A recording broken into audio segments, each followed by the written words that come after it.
Bismillahirrahmanirrahim. Assalamualaikum warahmatullahi wabarakatuh. Alhamdulillahi rabbil alamin wa bihi nasta'inu ala umuri dunya waddin. Wassalatu wassalamu ala asrafil anbiya'i wal mursalin wa ala alihi wa sahbihi ajma'in. Allahumma la sahla illa ma ja'altahu sahla wa anta taj'alu hazana idza syi'ta sahla. Bapak Ibu yang Allah muliakan, alhamdulillah rabbil alamin, bi'aunillah, dengan pertolongan Allah wa bihidayatihi, dan atas arahan-arahannya, bimbingan-bimbingannya, petunjuknya, kita bisa berangkat ke masjid, tentunya untuk sholat 5 waktu, yaitu maghrib dengan jamaah. Tidak ada harapan lain, semoga yang pertama karena kita sudah ikhlas karena Allah. Yang kedua, itibak kepada Nabi, tata cara sholat, secara persyaratan sudah melengkapi persyaratannya, semoga diterima. Seperti panjenengan kula ketika mendaftarkan apapun, ketika persyaratan sudah diterima, ada sebuah harapan besar kalau pendaftaran kita itu diterima. Tapi kalau syarat saja tidak dipenuhi, sangat mungkin tidak akan diterima. Maka yang pertama, monggo ikhlaskan seluruh amal ibadah kita karena Allah. Yang kedua, senantiasa belajar kepada sunnah-sunnah Rasul, agar ibadah kita tidak menyeleweng, tidak bahkan bertentangan dengan apa yang dicontohkan Rasul Sallallahu Alaihi Wasallam. Yang kedua, salawat dan salam semoga tetap tercurahkan kepada junjungan Nabi besar Muhammad Sallallahu Alaihi Wasallam, keluarga beliau, sahabat beliau, dan seluruh umatnya hingga kiamat nanti. Bapak Ibu, sekedar penguas saja, di depan saya ada 4 buku. Yang pertama, Fikih 4 Madhab, nanti sekilas tentang apa yang akan kita kerjakan, mungkin berkaitan dengan kurban. Kemudian yang kedua, Fathul Qarib, ini matan Abu Suja, Fikih Imam Madhab Syafi'i. Sekilas nanti kita akan berbicara tentang ihram. Seseorang yang sudah ihram, pakaiannya sudah ihram, sudah masuk mikot, ada beberapa larangan yang harus kita tinggalkan. Dan yang ketiga, tafsir Tabari, untuk nanti kita sedikit menyampaikan tentang inna sholati wa nusuki wa mahyaya wa mamati lillahi rabbil alamin, terkait dengan fasolli li rabbika wanhar. Dan yang terakhir, buku ringkasan catatan dari berbagai referen yang mungkin ini membantu untuk memahami apa yang sedang akan kami sampaikan. Bapak Ibu, materi yang terakhir kita kaji adalah hadis Imam Bukhari tentang bab doa ba'da sholah, bab doa yang kita baca usai sholat. Yaitu bermula dari sebuah curhatan Abu Dzar Al-Ghifari ketika sudah berangkat ke Madinah, tapi beliau ini masih kategori orang miskin, sementara di kanan kiri muka belakangnya orang-orang kaya, lebih-lebih orang penduduk Madinah asli. Sehingga curhatan beliau itu kepada Nabi, ya Rasulullah, dhahaba ahlu duthur bil ujur, ya Rasulullah, orang-orang kaya raya itu memborong ganjaran. Dalam redaksi lain, ya Rasulullah, orang-orang kaya itu memborong surga dengan tingkatan yang tinggi. Di redaksi lain mengatakan naimul mukim, tempat tinggal yang penuh dengan kenikmatan. Fa kaifadzaka, mengapa bisa seperti itu ya Abu Dzar? Ya yusallun kama nusalli, orang-orang kaya raya itu salat sebagaimana kami orang miskin ini juga sholat, baik 5 waktu maupun sholat sunnah. Ya sumun kama nasumu, mereka berpuasa, baik wajib maupun sunnah, sebagaimana kami juga berpuasa. Tapi yang jadi masalah, yatasaddaquna bifuduli amwalihim, mereka bisa bersedekah dengan kelebihan harta yang mereka miliki, wala natasaddaq, sementara kami tidak sedekah. Kan tentunya lain tempat tinggalnya. Mereka lebih tinggi, sementara seandainya Allah berikan kepada kami surga kelas biasa kenikmatannya. Dari curhatan Nabi itu, kemudian Nabi pun menyampaikan begini. Kamu sebagai orang miskin yang tidak bisa banyak sedekah dengan finansial kamu. Memang mereka mendapatkan tempat yang berbeda dengan kamu. Tetapi ada amalan yang bisa menyamai sedekah mereka. Wa bikulli tasbihatin sedekah, setiap tasbih kamu tuh sedekah. Wa bikulli tahmidatin sedekah, setiap tahmid kamu alhamdulillah itu sedekah. Wa bikulli takbiratin sedekah, setiap takbir atau dinilai sedekahnya. Maka jangan lupa usai salat bertasbih 33 kali. Redaksi lain 10 kali. Kemudian bertahmid alhamdulillah 33 kali, bertakbir 33 kali, lengkapi dengan kalimat tauhid la ilaha illallah wahdahu la syarikalah lahul mulku wa lahul hamdu yuhyi wa yumitu wa huwa ala kulli syai'in qadir. Maka kesimpulan terakhir bahwa memang ternyata dengan amal berbentuk finansial itu akan meningkatkan derajat kita, tidak sekedar amal yang yang hanya bermodalkan lisan dan bermodalkan anggota tubuh kita. Ini yang pertama. Kemudian kesimpulan yang kedua, dalam konsep Islam Allah tidak pilih kasih. Kaya ada kesempatan masuk surga, peluangnya lebih besar. Orang miskin pun ada peluang masuk surga dengan amalan-amalan yang sudah disampaikan Nabi seperti tasbih, tahmid, dan takbir. Ini tidak membeda-bedakan.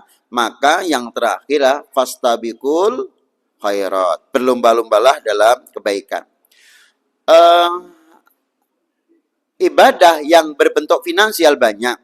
Sebentar lagi Bapak Ibu kita bisa atau segera mau berangkat menaikkan ibadah haji. Ini di beberapa kelurahan hari-hari ini sudah ada acara mangayubagio pemberangkatan haji di tingkat kelurahan masing-masing.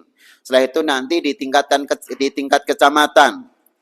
Ada yang di tanggal 22 nanti untuk di Grogol dan sebagainya. Intinya ternyata ibadah haji ya ibadah yang ganjarannya besar sehingga laisa laul jaza ila jannah, tidak ada ganjarannya bagi haji yang mabrur kecuali surga. Dua, ibadah dengan finansial seperti mengurusi anak yatim itu juga ganjarannya besar sampai Rasul mengatakan ana wa kafilul yatim kahataini, aku dan orang yang menanggung hidup anak yatim seperti ini di surga. Artinya satu sama-sama di surga, yang kedua dekat sekali mengurusi anak yatim. Yang ketiga kaitannya dengan nafkah, membangun masjid juga tidak sedikit uang. Maka Rasul pun juga menyampaikan man bana lillahi masjidan banallahu lahu baitan fil jannah. Barang siapa membangun masjid akan Allah bangunkan rumah di surga. Nah, yang sedang akan kita bahas wanhar, menyembelih kurban, ternyata juga ganjarannya besar. Mengapa? Karena tidak ada amal yang lebih baik pada hari Raya Idul Adha melebihi dari ihraqid dam, mengalirkan darah hewan kurban. Bahkan fa innahu ya'ti yaumil qiyamah biquruniha, tanduk yang tidak kita manfaatkan kecuali untuk koleksi sebagian kita. Itu saja akan datang hari kiamat untuk dua hal. Satu, sebagai saksi bahwa aku ini dulu disembelih. Aku ini bagian daripada badan yang disembelih itu. Aku ini adalah tanduknya, saksi. Yang kedua, seringan kornun, seringan tanduk itu nanti akan menjadi pemberat timbangan di hari kiamat. Yang kedua, wa as'ariha, bulu berapa on, dan itu tidak kita manfaatkan. Tetapi bulu juga akan jadi saksi. Maka kalau dalam sebuah persidangan, saksi itu semakin banyak, semakin memberatkan, Pak. Lagi bulu domba niku wujudnya pinten. Banget nih. Maka pilihlah domba, khususnya domba ya, atau kambing yang banyak bulunya. Kemudian sapi pun itu ternyata banyak bulunya. Maka kaitannya dengan Nabi Musa ketika meminta kepada Allah, berapa umurku ya Allah? Letakkan tanganmu di atas sapi. Yang tertutup tanganmu itu adalah sisa umurmu. Lah kau ngitung gimana? Artinya umur itu masih panjang. Tidak perlu dihitung bulunya itu. Itu sekedar kiasan bahwa umurmu masih panjang. Artinya bulu itu akan menjadi saksi di hari kiamat. Jumlah bulu sapi yang kita sembelih berapa? Banyak sekali. Apalagi unta yang banyak bulunya, Masya Allah. Itu akan datang di hari kiamat, satu sebagai pemberat, kedua sebagai saksi. Termasuk kuku yang tidak kita manfaatkan juga demikian. Apalagi darah akan jadi saksi di hari kiamat. Maka kurban pun juga berpahala besar. Untuk itu kaitannya dengan haji, kurban, dan ibadah-ibadah finansial yang lain, sedikit akan kita bahas di dalam surat Al-An'am 163, 164. Qul inna salati wa nusuki wa mahyaya wa mamati lillahi rabbil alamin. Qul ya Muhammad. Ini saya baca dari tafsir Tabari. Qul ya Muhammad. Khitabnya ditujukan kepada Rasulullah. Agar Rasul menyampaikan orang-orang yang masih beribadah tidak kepada Allah, tapi selain kepada Allah, yang mereka suka berkurban, menyembelih sesuatu bukan juga karena Allah, sampaikan kepada mereka. Kalau aku enggak seperti itu, agar mereka mengikuti apa yang kamu lakukan. Berarti dakwah Rasul itu selain lisan ada namanya dakwah bilhal, dakwah dengan apa yang beliau kerjakan. Termasuk korban. Saat itu sebenarnya sudah ada syariah korban. Fasholli li rabbika wanhar. Tapi karena Rasul baru berkhutbah saja, berceramah saja, sahabat Nabi juga diam. Tapi ketika Rasul sudah betul-betul bawa 2 kambing, Rasul sudah betul-betul menyembelih dengan tangannya sendiri, baru sahabat-sahabat Nabi itu ikut-ikutan. Maka ternyata nyuwun ngapunten, aman-aman tok itu enggak cukup. Halah kur ngomongnya gratis. Ternyata ketika Rasul sudah betul-betul membawa kambing, Rasul sudah betul-betul menyembelih kambingnya, baru sahabat ikut-ikut untuk ikut tadi mengambil kambingnya dan menyembelih kambingnya. Artinya apa? Betul apa yang dijadikan oleh dalam konsep fikih itu kan kaitannya dengan sholat jamaah misalnya ju'ilal imamu liyu'tama bihi, dijadikan imam untuk diikuti. Wa idza kabbara fakabiru wa idza sajada fasudu wa idza raka'a farka'u, dijadikan imam itu untuk diikuti. Maka ketika imam takbiratul ihram Allahu akbar, ya kamu takbiratul ihram Allahu akbar. Ketika imam rukuk, maka rukuklah. Ketika imam sujud, maka sujudlah. Maka ternyata nyuwun ngapunten, wong nang ngarep dadi nyuwun ngapunten ya. Istilah toga dan Thomas, tokoh agama dan tokoh masyarakat niku abot sanggane. Apa-apa di CCTV diulatke.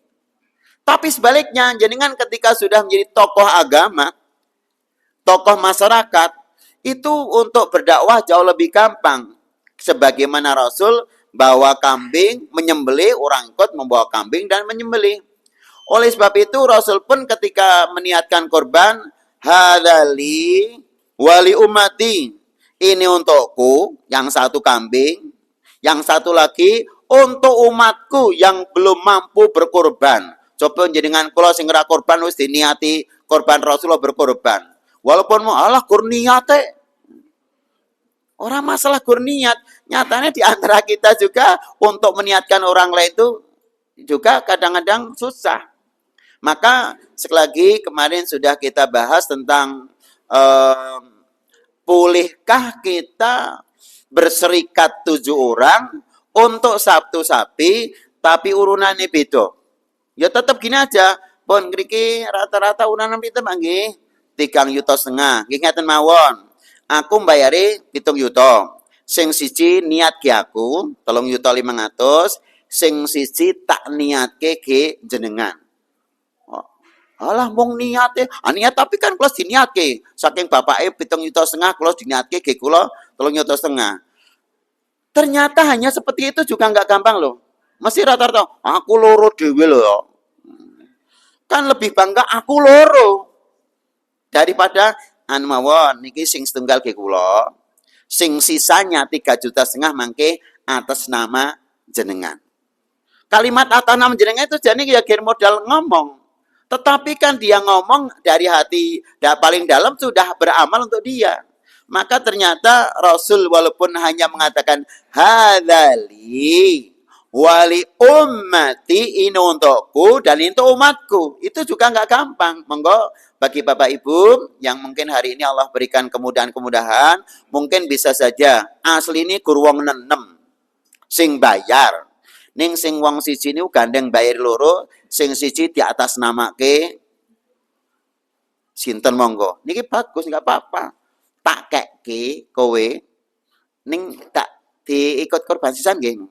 Allah ngekei kok bersyarat. Wis dikei isih nyacat. Ngapunten. Kake yo kake. Ya, biar lebih seneng, monggo ini cuma teknik pemberian. Niki kula bayar ke kula, ya tak kei di 3,5 bayar dhewe. Kita jenengan luwih enak langsung dibayar ke 7 yuta napa dikake dhewe 3,5 tak kei kowe ya, kayak bayar ke karo panitia. Kan kita lebih nek niku beda. Ya, padahal nggih padha. Nyuwun ngapunten, ini hanya teknik aja. Teknik, tapi yang penting lesanya artinya begitu. Maka kaitannya dengan saya mengulang kembali, inna ya hai Rasulullah, sampaikan kepada orang-orang kafir yang ibadah mereka, kemudian yang kedua kurban mereka bukan untuk Allah, bisa juga untuk jin, bisa juga untuk perempatan-perempatan sebagai penguasa, karena mereka pun masih mempercayai penguasa gunung, penguasa laut dan sebagainya. Sampaikan saya ini untuk Allah Ta'ala agar mereka mengikuti apa yang kamu lakukan, karena omongan kamu sebagai tokoh, perbuatan kamu sebagai tokoh akan diikuti orang lainnya. Maka nyuwun ngapunten, selagi panjenengan yang hari ini sudah Allah pilih untuk menjadi tokoh masyarakat, panjenengan yang sudah dipilih menjadi tokoh agama, ngapunten, wawan kineman panjenengan, solah bawa panjenengan, pasti banyak yang menyoroti. Nah, nyoroti itu insya Allah kita khusnudon saja, menyoroti yang positif dan mereka akan mengikuti kita. Maka orang tua memang ada istilah ya tutwuri handayani, memang walaupun ngetut kenong buri tapi wong tua itu tetap handayani karena memang sebagai uswah hasanah bagi bawahannya. Ini pertama kepada Rasulullah. Yang kedua tentang sholat dan nusuk. Sholat itu kaitannya dengan takbiratul ihram langsung kepada Allah. Sementara nusuk juga untuk lillah, tetapi manfaat dari nusuk yaitu kurban, karena di antara 10 tafsir makna inna salati wa nusuki, nusuki akhirnya dzabihati kurbanku, itu untuk lillah. Niatnya untuk Allah, tapi manfaat dari kurban itu untuk kemanusiaan. Kemanusiaan pun bahkan dibagi menjadi 3.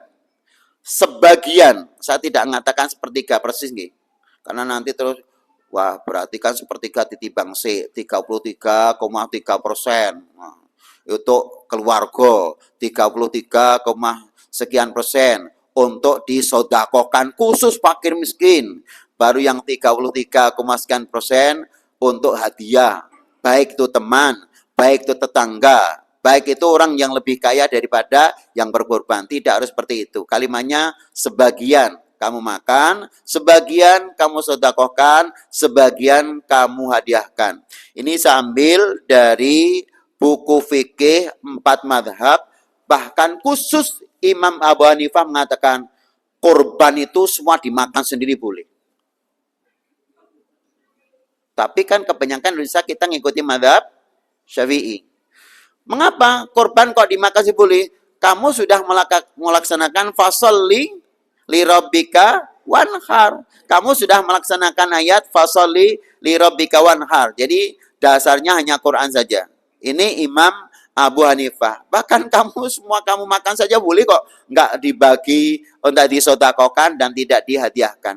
Tetapi Aisyah yang kemudian diikuti Imam Syafi'i memang mengatakan sebagian kamu makan, sebagian kamu sodakohkan, sebagian kamu hadiahkan. Ini fikih Imam Madzhab di fikih 4 madzhab. Sebagian ngapunten saya bacakan nasnya kaitannya dengan ini agar nanti tidak timbul masalah gitu.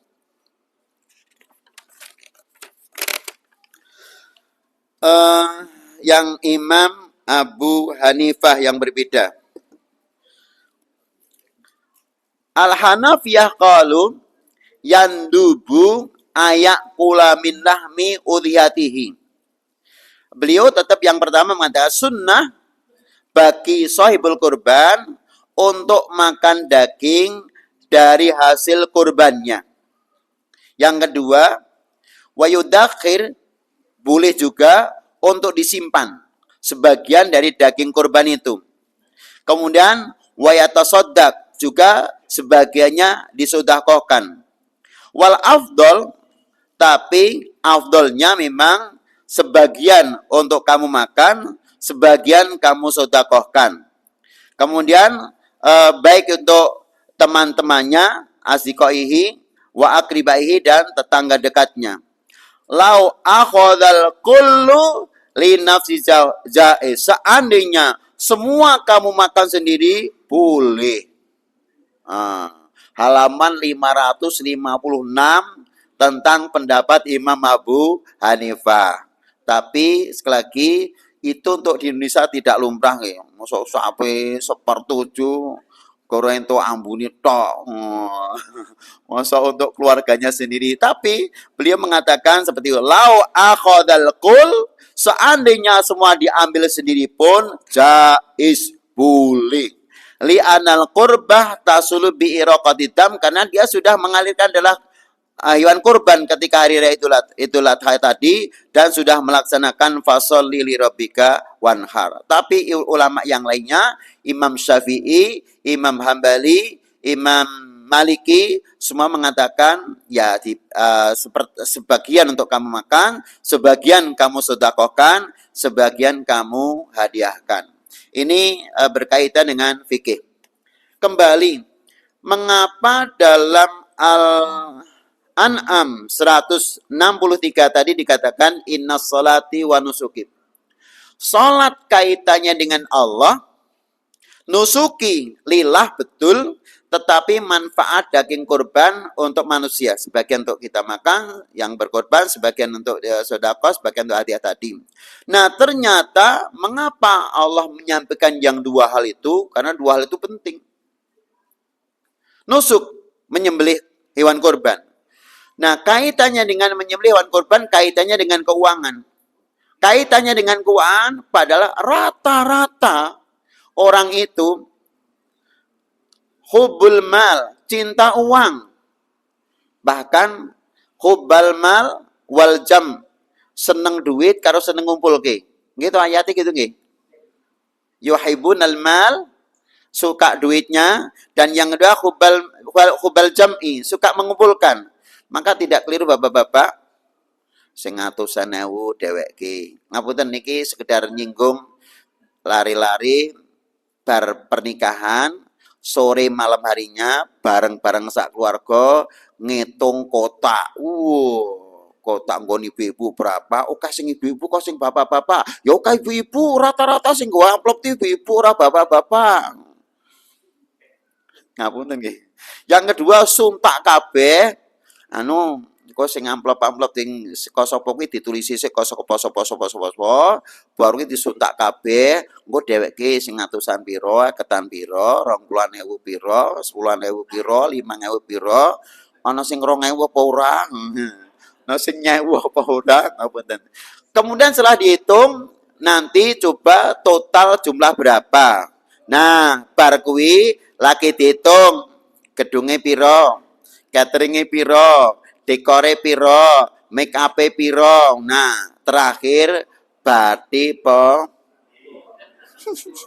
Iki kaya digawe kaya dal tinuku mawon, bati apa rugi? Bati apa rugi? Nah, begini, ternyata tafsirnya begini. Rata-rata manusia itu suka mengumpulkan uang dan menghitung. Mengumpulkan dan itu dihitung. Gen ayat kan begitu ya. Suka mengumpulkan dan menghitung. Ayatnya pripun, Pak? Gen ayat nika pripun? Ayatnya? Wailul likulli humazatil lumazah alladzi jama'a malahu wa adada, yaitu orang yang jama'a malahu mengumpulkan duitnya, wa adadahu dan ngitung. Nek wis dikumpulke nembe diitung, Pak. Ora diitung sik nembe kumpulke. Kalimatnya berarti bener nggih Al-Qur'an. Ya ora mungkin Al-Qur'an kok salah. Kumpulke sik lagi diitung. Jadi kumpul kesak lagi dihitung, lagi dikalkulasi. Nah, ternyata orang yang nalurinya suka duit, nalurinya suka bondo, dia sedang memerangi naluri suka bondo, suka duit itu. Dengan apa? Sebagiannya untuk berkorban. Kalau sesuatu yang dicintai saja sudah dikorbankan, maka yang tidak begitu disukai, atau sesuatu bahkan dia nggak begitu suka dengan barang tersebut, silahkan pakai. Wong aku ya ora seneng kok. Yang dicintai saja sudah diberikan kepada orang lain, apalagi yang tidak disukai gitu loh. Yang disukai saja sudah diberikan orang lain, apalagi barang-barang yang biasa-biasa tidak disukai. Maka rata-rata orang tuh nek istilah kula jenengan sami, wong urip ni ya mesti siji bondo, loro wanita, telu napa? Tohto. Tahta wanita dan itu kan suka. Nah, sementara harta itu kita suka iya semuanya. Tapi sudah kita buktikan tidak totalitas untuk kita. Sesuatu yang kita sukai sudah kita kurbankan.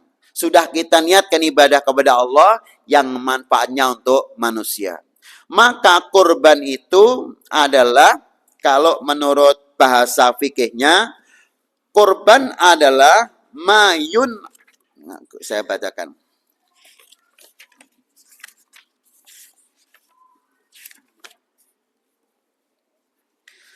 Al-udhiyah, yang disebut udhiyah adalah ismun lima yadbahu aw yanhar. Semua nama kaitannya dengan penyembelian atau yanhatu nahar.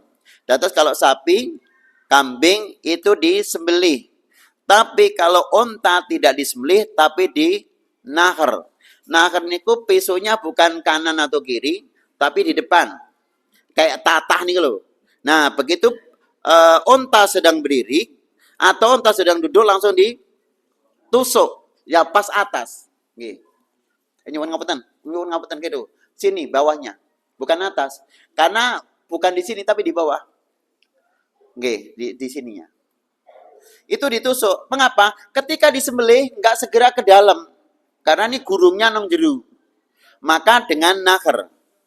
Maka segala macam yang kaitannya dengan penyembelian atau nahar seperti onta, taqarruban ilallahi ta'ala, dalam rangka mendekatkan diri kita kepada Allah, fi ayyamin nahri, pada hari-hari penyembelian, hari-hari kurban, ditambah lagi 3 hari di hari tasyrik.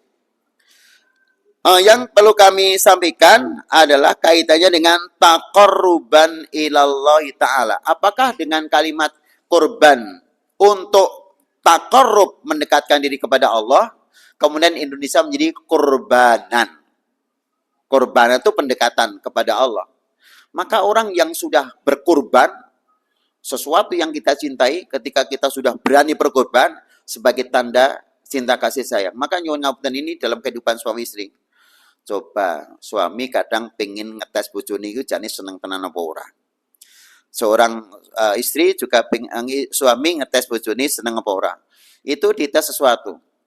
Jam 12 bengi, aku seneng banget pengen ronde.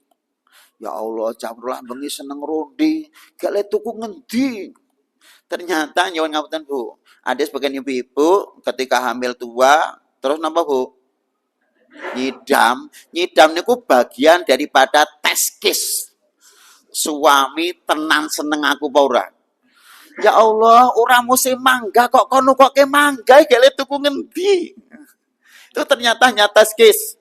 Walaupun tenan aku ora masalah tes, ini aku betul-betul seneng pengen banget.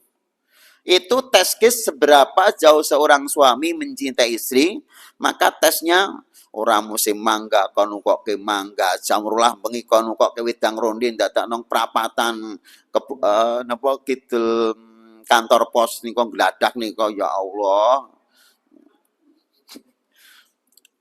Nah, itu tes case dan sebagainya. Orangnya sudah di Surabaya. Dulu pernah suka es di Laweyan. Mas mbok nang Solo mampir es nggon Laweyan. Tuku astagfirullah nang Solo gur tuku es itu. Karena dulu pernah hidupnya di Solo. Maka kurban itu, maka nusuk itu, udhiyah itu dalam rangka untuk mendekatkan dirinya kepada Allah ketika sudah berhasil. Yang kedua, mendekatkan diri kita kepada keluarga, karena kita sebagian kita makan, mendekatkan diri kita kepada fakir miskin, dan mendekatkan diri kita kepada teman handetolan atau tetangga. Insya Allah Bapak Ibu yang sudah berkurban, yang sudah ikut berudhiyah, itu lebih dekat dengan keluarga, lebih dekat dengan tetangga, karena suka berkurban. Tapi cobi nyuwun ngapunten panjenengan kula ingkang menurut pandangan masyarakat umum tuh jane ya sugih. Omahe ramong siji, jare kemuning ya duwe, Tawangmangu ya duwe, tempat wisata duwe kabeh. Aning wedhus siji ora tau kok nang kene iki ya. Meng wedhus siji wong regane piro coba? 2 juta. Ora tau melu kok. Apalagi sepertujuh sapi, apalagi sapi siji. Itu mang pelit tok. Akhirnya walaupun kita tidak ada niatan, pasti secara umumnya manusia pasti ada kesenjangan antara kaya dan miskin. Karena tidak melebar sedikit pun. Udan terus kok ora trocoh ya. Banjir kok ya orang nganggo napa? Orang nganggo nyiprat. Tapi menawi kejadian kula jane mung biasa. Tapi duwe apa-apa saja diberikan. Ngapunten yang kedua, ini sekedar ilustrasi mawon. Untuk di Jawa khususnya, makanan paling enak niku napa, Pak? Lauk paling enak niku napa? Daging. Lauk yang paling enak adalah daging. Ketika yang paling enak saja sudah diberikan, apalagi mung terong, bayam, napa malih? Ya, ceme ya ikhlas. Daging sing regane 150.000 per kilo tak keke kok. Apa meneh mung bayam 5.000. Kan begitu. Apalagi mung bayam 5.000, terong sekilo 3.000. Kemudian ketambah, kemudian Jepang niku teng beruk niku mung 3.000 rupiah per kilo. Ya ikhlas lah. Wong sing 120.000 per kilo tak keke, apalagi mung bayam. Maka Bapak Ibu, bismillahirrahmanirrahim. Panjenengan kula yang sudah punya untuk ikut derek korban, yang belum, sekali lagi usai sholat jangan langsung berdiri, tapi bertasbih, bertahmid dan bertakbir. Ada masih solusi agar amal kita sama dengan orang yang berkorban. Dua, ngapunten. Yang berikutnya kalimat dari buku fikih. Kalimat yang disampaikan dari buku fikih. Masih Abu Hanifah lagi. Karena memang rata-rata yang berbeda itu di antara 4 mazhab itu Abu Hanifah. Secara umum, hukum korban itu sunnah mu'akadah bagi pribadi-pribadi. Bukan keluarga, tapi pribadi. Artinya, kalau satu keluarga itu 5 orang, sunnahnya juga 5 orang itu pribadi-pribadi. tetapi boleh satu keluarga diwakili satu boleh. Maka saya bacakan ahkamuha sunnah fal udhiyatu sunnatu ainin muakkadah wala yu'aqab tarikuha. Namanya sunnah itu yuthabu fa'iluha wala yu'aqabu tarikuha. Sunnah itu artinya diganjar bagi yang melaksanakan, tidak diberikan sanksi bagi orang yang meninggalkan. Hadzal qadar atau kemampuan ini sudah disepakati para ulama. Lakinna tetapi al-Hanafiyah qalu di kalangan madhab Imam Abu Hanifah mengatakan innaha sunnatu ainin, korban itu sunnah, udhiyah itu sunnah, muakkadah la yu'adzabu tariku binar, tidak akan diadab bagi yang meninggalkan korban dengan neraka, tidak diadab. Lakinna yuhramu min syafaati nabi, bagi yang mampu tidak berkorban senajan mung sunah ning ora entuk syafaat nabi. Wah, niki yo mari medeni lho, Pak. Yo ketake sunah, jane yo entuk ganjaran sing melaksanakan dan tidak diberikan sanksi, punishment, azab bagi yang meninggalkan. Ani nek mampu kok ora korban, ora entuk syafaat nabi. Wah, maka Imam Abu Hanifah mengatakan untuk menerjemahkan barang siapa yang mampu kemudian tidak korban, jangan dekati musola kami. Itu artinya dari sunnah menjadi sunnah muakkadah, sunnah yang sangat ditekankan. Oleh sebab itu Bapak Ibu yang kami hormati, ini bagian-bagian daripada fikih. Kemudian karena waktunya masih tinggal beberapa menit, akan kami sampaikan sedikit sekedar mengulangi bagi Bapak Ibu yang mau tindak haji agar tidak salah ketika sudah ihram. Ini sambil dari buku fikih Mazhab Syafi'i, ada beberapa hal yang dilarang ketika Bapak Ibu sudah ihram, sudah ke mikot, ganti baju, biasanya ditambah sholat 2 rakaat ya. Tambah sholat 2 rakaat, ganti baju, sudah langsung niat untuk haji atau niat untuk umroh. Yang umroh niat untuk umroh, niat haji untuk haji. Setelah itu mulai bertalbiyah. Satu yaitu lubsul mukhayyat, untuk laki-laki dilarang mengenakan pakaian yang berjahit. Dan rata-rata kita untuk menggunakan pakaian ihram itu atas dan bawah. Cuman kalau dari saya pribadi menganjurkan yang agak tebal seperti anduk nggih. Walaupun kita dapati di negeri-negeri barat itu betul-betul hanya kain tipis. Tapi kain morin itu ya boleh. Cuman kita ada kekhawatiran karena nanti berdesak-desaan, nyuwun ngapunten guru nyenggal-nyenggal niku lho. Nggih, saya sarankan jenengan menggunakan kain ihram yang agak tebal seperti anduk. Untuk di Indonesia rata-rata sudah pakaiannya agak tebal seperti anduk niku, warna putih. Tidak berjahit. Insyaallah satu. Sehingga dilarang pakai gamis, dilarang menggunakan kopiah, dilarang menggunakan imamah. Yang kedua, kaitannya dengan dilarang menggunakan kopiah imamah tadi, taghtiyatu ra'si, menutup kepala. Bagaimana ketika kita tidak menutup kepala, tapi karena saking panasnya, ini, wah panas banget nih Pak. Sebagian ulama karena menutup kepala itu makruh, menutup kepala tidak boleh, maka ini sekedar makruh. Sebaiknya juga walaupun kepala dihindari. Tapi seandainya memang betul panas, itu sebagian ulama jaza. Saking panasnya boleh menutup dengan tangannya. Oke. Kemudian yang berikutnya, yang ketiganya, yaitu mulai sudah dilarang memotong kuku, memotong rambut, bahkan nyuwun ngapunten sekedar mencabuti bulu ketiak. Sing kulino ngaten niki wis wow, asik banget ini lho. Niku mulai tolong diingat-ingat, wah. Nyuwun ngapunten. Yang berikutnya yaitu tatayyub, menggunakan wangi-wangian. Maka nanti ketika jenengan mau berangkat, itu jenengan sudah mandi, tolong gunakan sabun tanpa parfum, odol gosok gigi tanpa parfum, sampo pun yang sampo tanpa menggunakan wangian. Di sana sudah biasanya kita beli di Arab, ada sabun, sampo dan odol tanpa menggunakan wangi-wangian. Tapi seandainya nanti jenengan sudah selesai, haji sudah selesai, umrah selesai, nanti jenengan mau ke masjid menggunakan tatoi boleh, apalagi di Taif, di sana banyak diproduksi minyak-minyak. Kemudian yang berikutnya, yang ini sekedar qatlus sayyidi, yaitu membunuh binatang buruan. Ini juga dilarang. Yang penting juga akdu nikah, yaitu akad nikah hijab kabul, apalagi nyuwun ngapunten sekedar guyonan tapi memang pernah terjadi seorang suami sebelum haji mulai itu, sebelum ihram itu meninggal. Kemudian istrinya masih hidup. Intinya suami meninggal, istrinya masih. Kemudian ada satu rombongan itu yang memang istrinya juga meninggal, beliau masih. Langsung, Mbak, mumpung isih nong kene, aku kok kepengin nikahin jenengan, sisan wae nikahin nong samping Ka'bah. Boleh, tapi tolong setelah hajinya rampung dulu.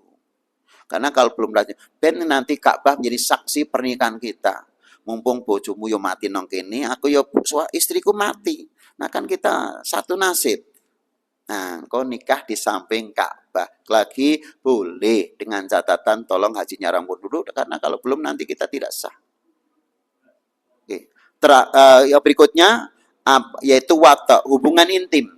Atau ngomong jorok saja tidak boleh, apalagi ngomong-ngomong yang berkaitan dengan urusan dalam, ini tolong untuk dihindari. Kemudian kalau sekedar mencium istri atau mencium suami diperbolehkan dengan catatan tidak ada syahwatnya, walaupun nggih nyuwun ngapunten nang mriko yo ngempetenan. Nah, kula matur sing di rumah kadang-kadang sudah ada gap suami istri, rodok rapati rukun banget mang program umroh atau program haji kondur seko haji di anane. Ngapunten. Wah, ya Allah, tang mulo dino lah aku prai. Wah, begitu kondur, wah langsung balas dendam.